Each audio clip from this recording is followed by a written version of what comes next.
ఉన్నాను. నాకు నాగార్జున గారితో ఎప్పటి నుంచో అనుబంధం ఉంది. నాగార్జున గారు ఒక ఫైటర్ లాంటి వ్యక్తి, సమస్యను ఎదుర్కొనే వ్యక్తి. నాకు ఎప్పటి నుంచో తెలుసు కాబట్టి చెప్తున్నాను. ఏ సమస్యనైనా, ఎంతటి సమస్యనైనా ఛాలెంజ్గా తీసుకొని పనిచేయటం ఆయనకి ఉన్నటువంటి అలవాటు.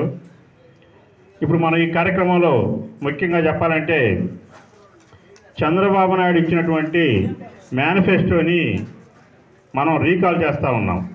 అంటే ఆయన ఏమి చెప్పాడు మేనిఫెస్టోలో, ఆయన ఏం చేశాడు అని చెప్పి ప్రతి ఊరికి, ప్రతి గడపకి మనం తీసుకెళ్లాల్సిన బాధ్యత మనందరికీ ఉందని చెప్పి తెలియజేస్తూ ఉన్నాను.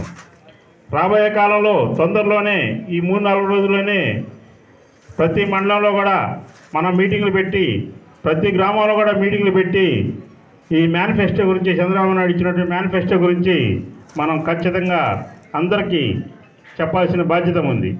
ఆయన ఇచ్చిన మేనిఫెస్టోలో చూసినట్లయితే ఎన్ని రకాలు కావాలంటే అన్ని రకాలుగా ఇచ్చాడు. ఏం కావాలంటే అది ఇస్తా అన్నాడు. ఎవడన్నా పోయి నాకు 1 కోటి అవసరమైందంటే ఇస్తాపో అనేవాడు. అలాంటి పరిస్థితి మొన్న గవర్నమెంట్ తెచ్చుకునేదానికి రకరకాల హామీలు ఇచ్చి ప్రజలందరూ కూడా ఒక గొర్రెలాగా ట్రీట్ చేశాడని చెప్పి మీ అందరికీ తెలియజేస్తూ ఉన్నాను. రాబోయే కాలంలో మీరందరూ కూడా చూసినట్టయితే అసలు జగన్మోహన్ రెడ్డి గారు ప్రచారం చేయకుండానే సీఎం అవుతారని చెప్పి తెలియజేస్తూ ఉన్నాను. ఎందుకంటే ప్రజల్లో తిరుగుబాటు ధోరణి ఎదురవుతూ ఉంది కూటమి ప్రభుత్వానికి. ఈ రోజున వాళ్ళు పెడుతున్నటువంటి కేసులు ప్రతి ఏ మాట మాట్లాడినా పోలీస్ స్టేషన్ రావాల్సిందే అంటున్నారు. అలాంటి పరిస్థితులు మన ఆంధ్ర రాష్ట్రంలో మనందరూ ఈరోజు చూస్తూ ఉన్నాము. అదేవిధంగా మన దేశంలోనే లేనటువంటి పాలన మన రాష్ట్రంలో జరుగుతూ ఉందని చెప్పి తెలియజేస్తూ ఉన్నాను.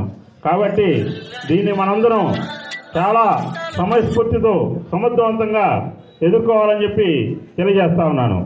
కాబట్టి మీరందరూ చాలా సీరియస్గా తీసుకొని రాబోయే కాలంలో మనం ఇక్కడ ఎలక్షన్ చేయాలి కాబట్టి అందరం పర్ఫెక్ట్గా పనిచేయాలని చెప్పి మీ అందరిని కోరుతూ ఉన్నాను.